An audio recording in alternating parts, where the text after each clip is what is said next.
kayfabe, non-kayfabe? Jeez. What do you think, James? Derrick Williams? Okay. Okay. All right. So here we are. Derrick Williams, the loaded gun. We're going to have a civil conversation. Civil conversation. But we're going to get into some. Here, yeah, we can break bread just a little bit. I noticed there's no Jack and Cokes here, so. No Jack and Cokes, so I don't think either of us are going through this table. So yeah, I just want to get to know you, man. I'm sure the people out there watching this show would like to get to know you. We're going to dig a little bit into your life, and first off, I want to go into the warfare device you've got right there. So you're a veteran. I am a veteran. Tell us a little bit about that. Stationed at 101st Airborne Division, Fort Campbell, Kentucky. Screaming Eagles. Yeah. Very cool. Yeah. So you're obviously still very, very proud of that. Oh, very much, very much. I still talk to some of my brothers and sisters served with. Yeah. How many times have you jumped out of an airplane? 76. 76. 76. My doctor tells me all the time, only two things fall out of the sky, bird shit and fools. Which one are you? Yeah. Well, which one are you? I can't tell. Here we go. Just kidding. So it takes a fool to jump out of a perfectly good airplane, you know. Yeah. So where all have you been? Like, did you get to travel around a lot when you were in the service? Yeah. Of course, Judas and I were in Somalia together. Yeah. Didn't see each other there. Panama, down Sherwin, Fort Knox, Fort Leonard Wood. Yeah. Around. Yeah. Around. And how long was your service time? 6 years. 6 years? And then you're like, all right. Yeah. Well, whenever you go to re-enlist, you have to get a physical. And they were like, yeah, sorry, buddy, sorry we ruined about that. you. Yeah.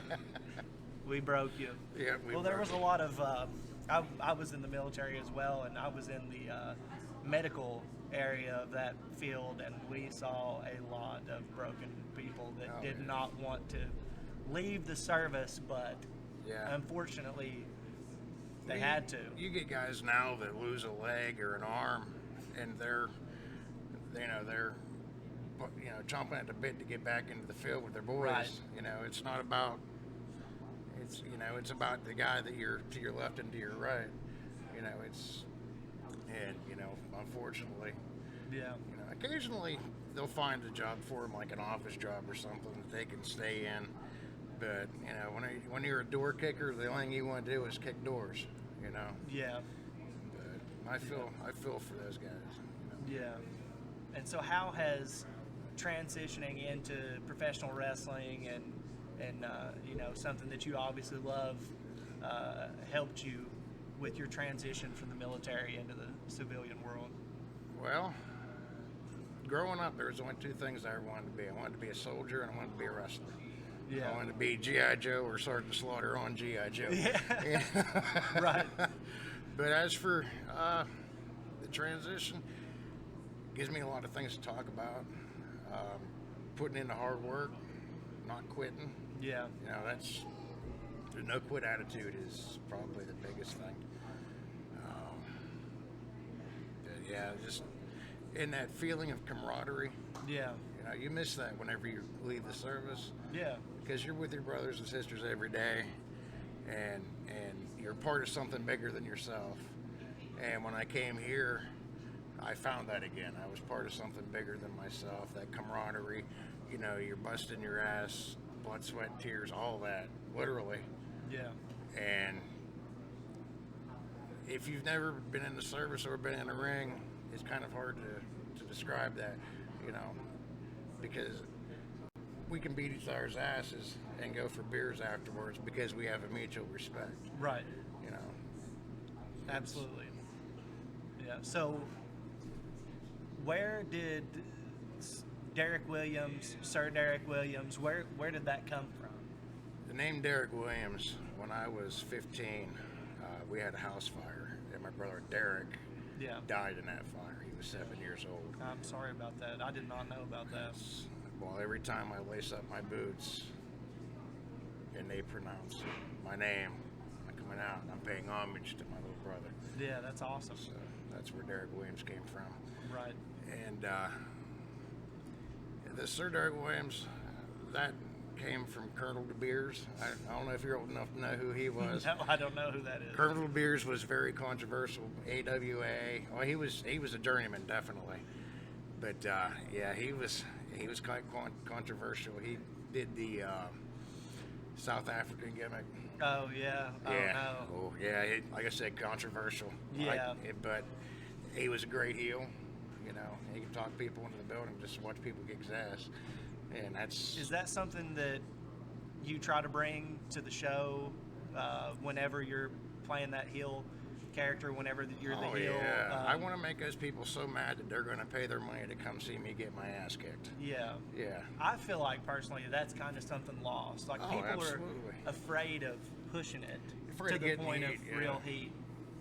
Where back in the day it seems like that People was were exactly getting what you stabbed wanted. and punched Yeah. and shot at, and Right. that's what you wanted. You wanted, you know, you want a good heel could put over a lousy babyface just because they wanted to see that heel. Ron Wright was great at that. One of my favorite wrestlers. I didn't discover him until probably about 4 or 5 years ago, which he's passed on by now. I'd be picking his brain for forever. But yeah, he could talk anybody into the building just to see him get his butt kicked against, So 120-pound guy. You know. what's your first wrestling memory? Where does it start for you? You said that was somebody you found, later Yeah. on, but like, what was it that you first remember being like, hey, this is something? Second grade, we were in the lunchroom waiting on the buses. Well, I grew up in Morrill, Pennsylvania, which my bus ride was 45 minutes. Yeah. And there Amish was country, right? Yeah, definitely, a lot of Amish. But there was 2 new kids that came to our school, Jamie and Tim Pennington, and they had old wrestling magazines. And the first magazine I ever looked at had Terry Funk versus Harley Race. Wow. And it's now become really popular again, the 2 out of 3 Falls match out of Louisiana. Yeah. I looked at that and just drew me in. And it was all black and white pictures, Yes. And I had a teacher that noticed that I liked wrestling. And I was a lousy reader. And you couldn't get me to read anything, but she would bring in, I'm guessing her husband's or son's wrestling magazines. And that's how I learned how to read. To encourage you to read. Encouraged Wow, me that's to read. something else. And that's how I learned how to read. Wow. And it wasn't until I was, What time period was this? Like oh jeez, a long time a ago. long galaxy far, far away? Yeah. Okay. It would have been I'm assuming like mid 70s, right? early 80s. Early 80s? Yeah, early. I'm not that Okay. old, brother. No, I mean, I just those two. Yeah. You know. Yeah. Well, they was an older magazine. So. Oh, okay. Yeah. Yeah. So that's when I was. But yeah, that was my introduction, and I probably 2 or 3, maybe 4 years later, before I actually got to watch a live wrestling match on TV. Really? And out of Johnstown, Pennsylvania, there was a channel that on Saturdays, it was Superstars of Wrestling, Yeah. and then it was World Class Championship Wrestling from Texas, and then at noon, the NWA or Crockett would come on. So there were multiple. There was multiple on that same channel. On that same channel. Wow. And the only place I could It's like watch the it old at- school network. Oh yeah, yeah, it was great. And the wrestling come on after cartoons. So after Yeah. Bugs Bunny, Godzilla, Spider-Man, and His Amazing Friends, then my heroes come on TV. Right. I got to watch the Von Erichs, the Great Kabuki, Iceman Parsons, the One Man Gang, on Texas. Right. And then That was the WCCW. yeah, Okay. World Class Championship Yeah. Wrestling out of Texas. And then I liked Hulk Hogan. I always cheered for the bad guy that was beating up This on is Hogan. him in the Minnesota territory. No, When this was it? this was right at the beginning of Hulkamania. Okay. This was So that'll be. this was right before WrestleMania Okay. 1. Okay. I loved Roddy Piper. Right. Piper was my I'm guy. a big Piper fan. And too. I couldn't wait to see him beat up Hulk Hogan because Hulk Hogan was say your prayers, eat your vitamins, and you know. Yeah. You were like cuss, flush the vitamins, Yeah, and let's go with Roddy yeah, Piper. exactly. Gotcha. And then, of course, and the Crockett Cup, come on, Right. Ric Flair. Wow. I need to say no more. Right. You know. And that's another heel. Another heel. Obviously, you like the heel. I love the stuff. heels. So was that your favorite? Like, you've always been a heel guy. Yeah. Who's the baby face that's won you? There has to be one. I have. Of course, Rock and Roll Express. Okay. Okay. Although I did cheer whenever they rubbed Ricky's face in the concrete. And, Don't tell him that. Nobody tell him that. But let's see here, baby faces. I like the Ultimate Warrior, just Really? because of his look. I know his work was a shits, but I just never could get over his promos, and Well, I just didn't. I wasn't a fan of. Nothing against him personally. This is strictly Right. the character, the gimmick. well, I his- just didn't. I just his- didn't like it. I think his gimmick as a was for kids that were my age or younger. Yeah. You know. But baby faces back in those days, Ronnie Garvin. Mm-hmm. You know, rugged Ronnie Garvin was one. The Boogie Woogie Man, Jimmy Valiant, huge fan of him. I got to wrestle as his tag team partner you in did. Florida. Man, what How was that? that was awesome. Yeah. That was awesome. And being in the ring with Manny Fernandez, who was one of my favorite tag teams with Right. Rick Rude, Yeah. you know, and picking his brain, and then of course going drinking all night long the night before with him, you know, that was great. But watching what those guys did, I learned so much because they did so little, Mm-hmm. and They did a lot with little. they Right? did a lot with a little, and it just blew my mind because Manny could hardly walk to the ring. Then we got in the ring, and the switch was flipped, and he was a whole different guy. And I'm bumping my ass off for it. I'm like, this is amazingly awesome, you know. Yeah. And he took his weaknesses and threw them in the back seat and just showed off his strengths. You know, that was one little lesson I learned from him. And then, you know, we're waiting to go to the ring, and Boogie's still signing autographs Yep. and talking. I'm like, Because and I'm- he's the Boogie Woogie Man. and I'm like, Yeah. come on, Boogie, we gotta go. And we're getting ready to go, and he's like, just He's calm in down. no rush. He's in no rush, and I'm thinking to myself, what am I trying to rush him for? The guy headlined Madison Square Garden. I'm telling you.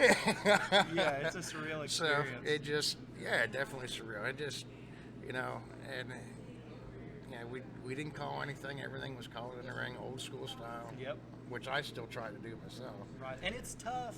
It's tough when you're not, and I'm not, right? So I'm still in the process of, you know, laying down a game plan in the back and then getting out in the ring, and, you know, it never goes as planned. Then you got to start calling stuff. So I'm still crutching on those bad habits, but I have noticed during times where I've been level-headed, no anxiety, I'm in there with somebody that I flow with because it's a flow. Mm-hmm. The calling the stuff just works better. Oh yeah. So that's a habit that I'm trying to get out of, calling too much and then Yeah. getting in there and flubbing and then having to call it to band-aid everything, but like just doing it that way. And I'm telling you, because I've had the opportunity to wrestle with Jimmy Valiant a ridiculous amount of Oh, times. yeah. I am not worthy of that in any regard. I've been blessed with it. And like you said, I mean, it's a little done the right way to make it a whole lot. Exactly. Not rushing, enjoying the moment, and giving an experience to the people. Yeah. And I'm sure Manny Fernandez, I mean, The that stories was- that guy told us that night yeah, was awesome. I'm sure that was great. Just the influence that those guys can have on you in a short period of time is amazing. Yeah. Which on that trip too, I got to hang out with Bobby Eaton. Oh, wow. And Yeah. Bobby Eaton, my first day of training here, he was here. Yeah. And I give probably one of the shittiest looking shoulder tackles. And he looks at me and says, what the hell was that? I said, I thought it was a shoulder tackle. He said, no. And he climbed in the ring and he showed me the proper way of giving a shoulder tackle. Yeah. Which is the same exact way I do it every time now. I mean, just, Yeah. you know, so I have that Imprinted in my- your brain. Exactly. Well, I'm standing there. That's Bobby Eaton, and he's showing me how to do a shoulder tackle. Yeah. Which midnight's for And that was the first day? That was my first day, yeah. How did you find out about the school? What brought you there that day? I was actually driving. I drive truck for my shoot job. Right. And I'm driving. I'm listening to the Steve Austin podcast. Yeah. And Ricky Morton's on there.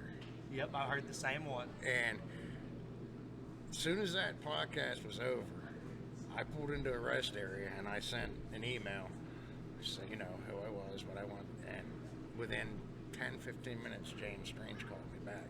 Yeah. And dude,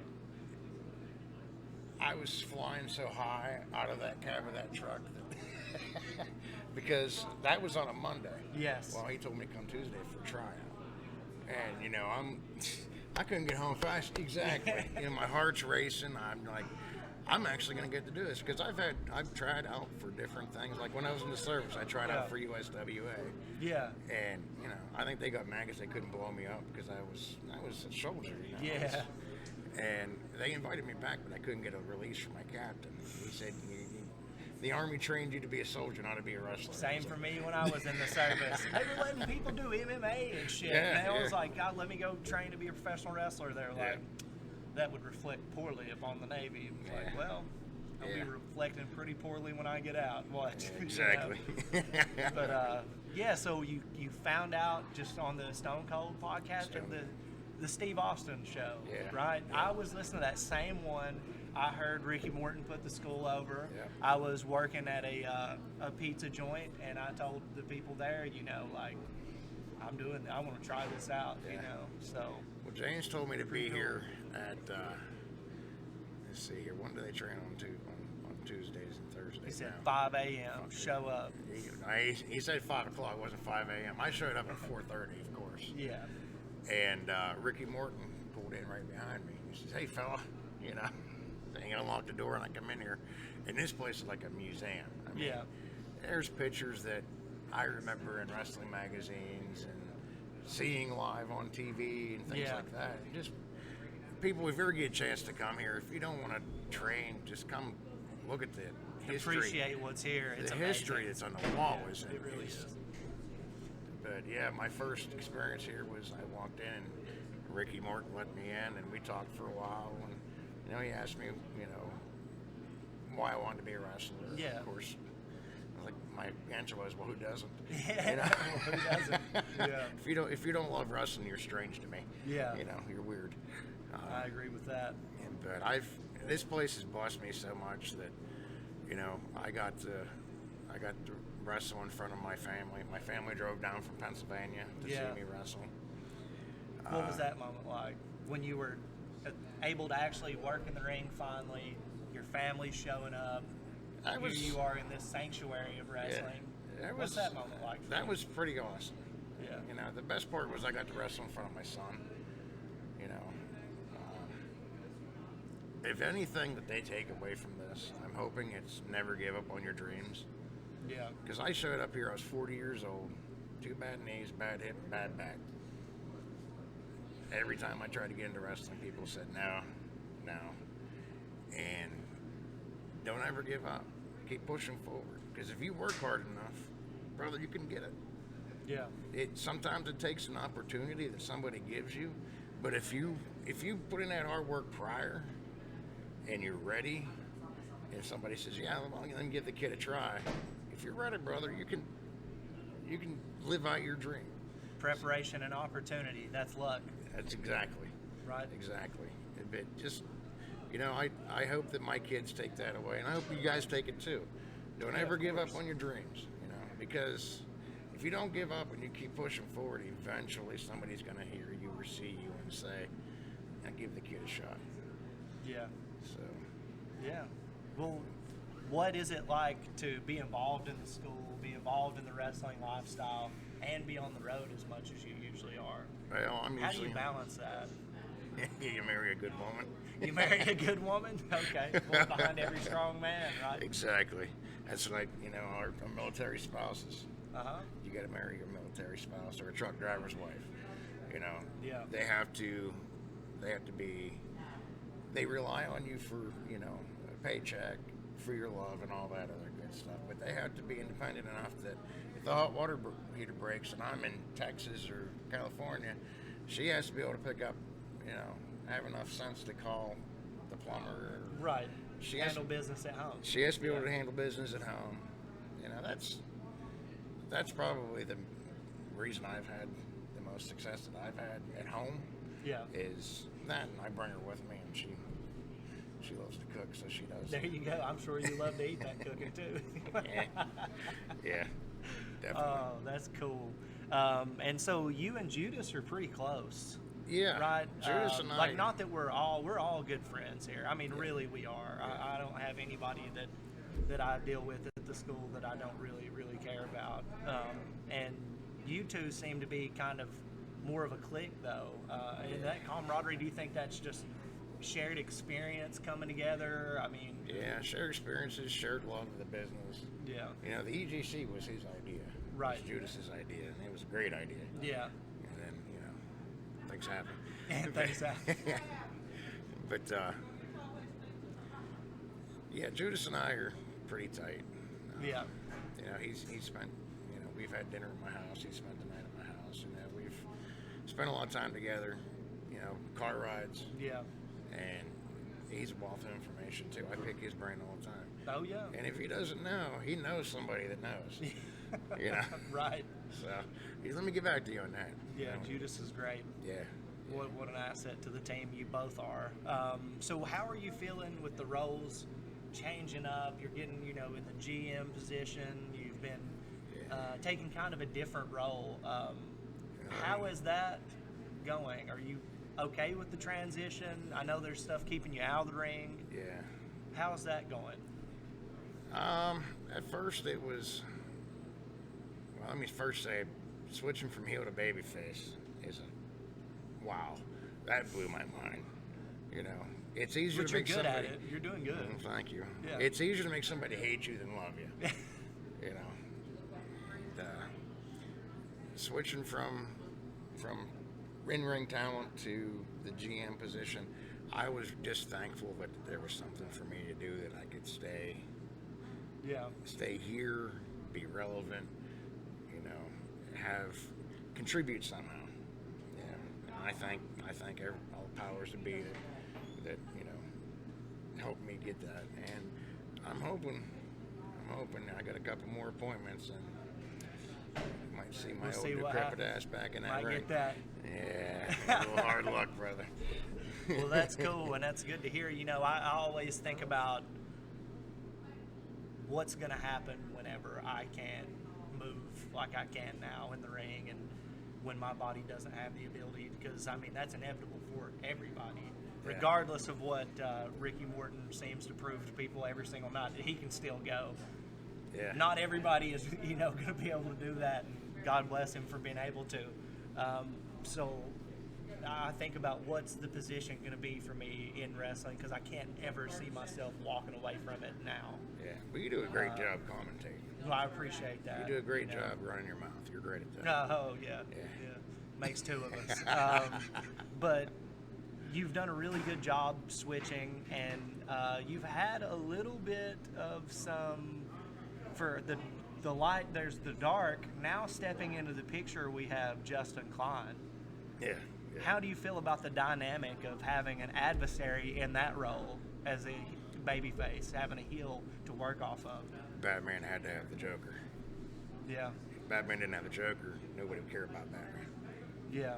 You know, it takes a great heel to make a great babyface. I'm not saying I'm a great babyface, but I can see some talent there. Yeah. You know, whenever I'm watching a video that he posts on Facebook, and I'm like, "Oh, you son of a bitch!" I know I'm not the only one thinking that. Somebody else is like, "Oh, we got old Derrick Williams on that one, didn't he?" Yeah. You know, so it makes me work harder. Yeah. And think harder, and which, you know, I've had a lot of time to think because I've been out for a little bit. Yeah. And you got something ready for him? well, I hope so. So, what is your favorite match that you've been involved in, or storyline or angle? Like, what is the favorite thing you've been involved in since you've been at the school? Favorite thing I've been involved in? That has to be a tag match in Florida. That was it with Manny and against Jimmy. Manny Fernandez and Dangerous Dan. Oh, was it Dangerous Dan? Yeah, Okay. and against Boogie and myself. That was probably my highlight. Actually, that whole weekend was amazing because I got to hang out with Barbarian and Randy Rhodes and Bobby Eaton and of course all the boys. So and anytime I get in the locker room with the boys, it's a good time. So matches specifically, you've had some interesting matches. Yeah. What is this that I've heard about the hog pen match? What is that? Can you elaborate? That was a blow-off match actually between the EGC and Danny and Ricky Dooley. Oh yeah. And that was at the Greene County Fair, I believe. Okay. And the stipulation to win the match was you had to throw your opponents into the hog pile. Oh my God. Which I got quite the ribbing out of that. Were you the one that went? I was the one that went and was bumping all over the place, and it only to come out to find out later James had put a big old scoop of horse shit in there. Oh no! Surely not. Yeah. So yeah, I'm glad I was all caught up on my shots. Yeah. Where's the receipt on that? Yeah, it's still. Still brewing. Yeah. Okay. You never let that one. You never let that one slip. All right. But yeah, that was a good match. Let me tell you my worst match I ever had. Oh, I can't. I'm looking forward to that. We were working another tag team, and we had the crowd, just buzzing. And I'm calling the match, so I'm proud of myself, right? And I'm getting that big headitis. Yeah. I'm like, we can pop it one more time. So I called for a false tag. They do the false tag. We drag the other guy to the corner, and the crowd goes, and I'm like, oh no. We never got him back. Stepped outside your bounds. Yeah.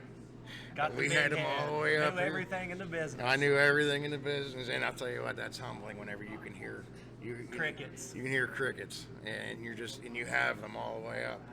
And that was. Yeah, you got to trust your team. You got to trust people that are trying to guide you to win. Yeah. So yeah, I get that. Yeah, that was. But now you know. Yeah. Now you know. Hey, you never get experience until after you needed it. Can't be afraid to fail. Yeah. It's gonna happen. Oh, we failed hard that night, buddy. Yeah. So, what brought you to this area? Are you originally from? No, I'm originally area? from Pennsylvania. Or you said Pennsylvania, but what brought you to?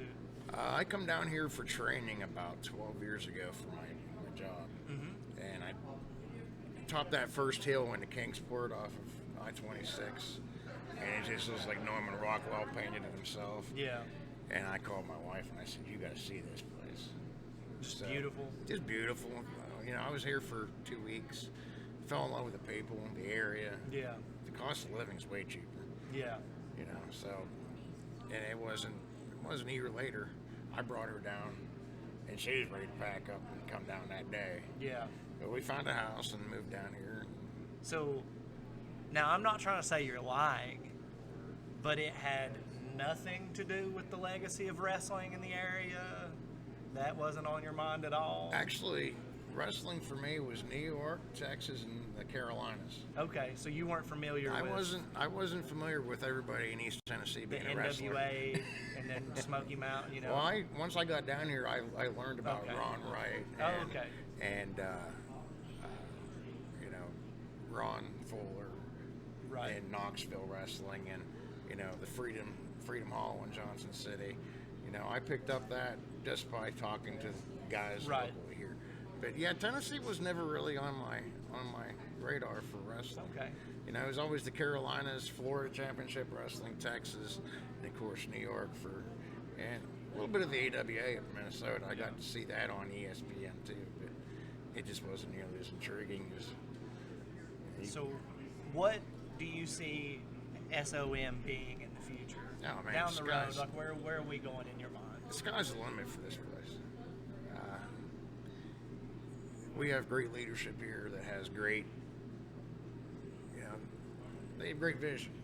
This place started out of a little 6x or 8x8 ring and a dream, and James and Lisa, and they're putting their money where their mouth is, and they're definitely seeing a vision. And every year, James will come out and say something like, "Yeah, we're going to work Florida," and sometimes you go, "All right, hey, we're booked in Florida." really? Cool. I hope I'm on the show. Yeah. You know. Yeah. But everything that he said has come to fruition. So, you know, every Sunday at 5:05. There it is. There it is. We're the only independent doing, play on the old TBS 605. Yeah.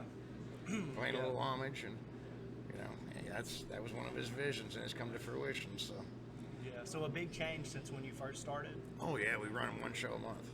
Really? We train on Tuesdays and Sundays. Ran one show a month, and from there, we did maybe one or two fair shows when I first came. Now, we're turning down fair shows because we're already booked somewhere, and we're booked outside of Georgia, Florida, Virginia. I never thought that we'd get that. I would get there because I always thought I was, I just wanted to wrestle. Yeah. And then you get a little taste of, that first boo you get. You're like, it felt kind of nice. Yeah. And then another one, and then finally you got people throwing quarters at you, like, hell yeah. Here we are. And then one day the fans are like, hey, we like you. It's like, no. Yeah. So they turn you baby. The fans turn me babyface. That was a neat experience because I'd always wanted to be a heel. Was always a heel. And then you start getting cheers, and you're like, no, don't do that. Right. It's like working against me here. Yeah. Come on, What do I have to say about your mom now? Yeah, exactly. But does it feel kind of good? Like, I mean, even myself, I've gained like a couple of people that are just like, yeah, I want your shirt. I like you. You're my favorite guy on the show. And it's like, that's not what your mass goal is, but there have to be a few fans of the heels in the crowd. The best thing for me that was is me the kids. anyway. I love when the kids come up. They're so fun to mess with Yeah. because they're so passionate about, like, they really want to punch you in the nuts or Yeah, something. They're exactly. mad. I've been spit on, everything. Yeah. Which is it's just hilarious. They're always, you go to a show, and after the show, you're helping tear down. The kids are always just over. Yeah. Can you sign this? And I never thought you'd want my autograph. Yeah. How weird. But you give the autograph, and you're like, that was pretty cool. Yeah. I may not remember that 20 years from now, but guaranteed 20 years from now, that kid's going to remember that moment because I remember the first time I met my heroes. Yeah. Some of them were awesome, some of them were complete dicks. I have a picture of myself in Dryden Elementary School in Lee County, Virginia, with Mike Sampson, the Iron Cross. I know the Iron Cross. And I'm like this big and holding this belt. And I mean, I still have that picture, so I know exactly what you're talking about. And I know that having that opportunity and being able to meet these fans that are just super into it and believe everything that's going on, I never thought I'd be able to do that either. So it's pretty cool. I'll tell you what, the coolest person I met, I just forgot his name.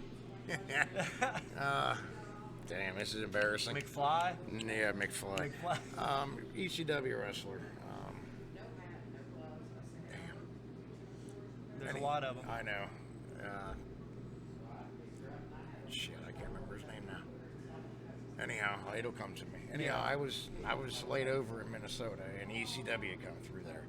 Jerry Lynn, that's his name. Jerry Lynn, yeah. Well, after the show, I grew up in Pittsburgh, around Pittsburgh, so we'd always hang out and wait for the wrestlers to come out. Yeah. Usually they just drive by and wave, but I was out there, and Jerry Lynn and his wife come out. And I asked him, I said, man, how can I get into this business? And he looked at me and he says, keep your day job for now. And of course, my first thought was, what a dick. Yeah. But he's really smarting you up. Well, I had 3 kids and a wife, and a house payment, a car payment. I had to keep my job until my kids were raised. My kids are, both of my sons have served or were serving. My daughters, they both have families of their own now. Now it's Derrick Williams' time. Right. So now I get to get into my toy box. Right. And he was absolutely right. I mean, if I would have jumped into, back then, I had 3 kids and a wife and all the payments and everything, and I'm driving 300 miles for $5 on a hot dog, where are my kids and wife going to be at? Hurting. Yeah, exactly. Yeah. Or Gone. which inevitably happened. She took the kids anyhow. But yeah, that was some great advice that at the time Seemed like a shot at you. Yeah, exactly. Yeah. Exactly. I understand. It's hard to hear the truth a lot of times. People yeah. don't want to hear the truth. And I understand that. A lot of times that's what keeps me up at night, the truth. Yeah. The facts of the matter, you know. But what a message of stay after your dreams. Don't give up. It may not be now, but you'll get there. Oh, yeah. Hard luck Yeah. with a smile, right? Yeah.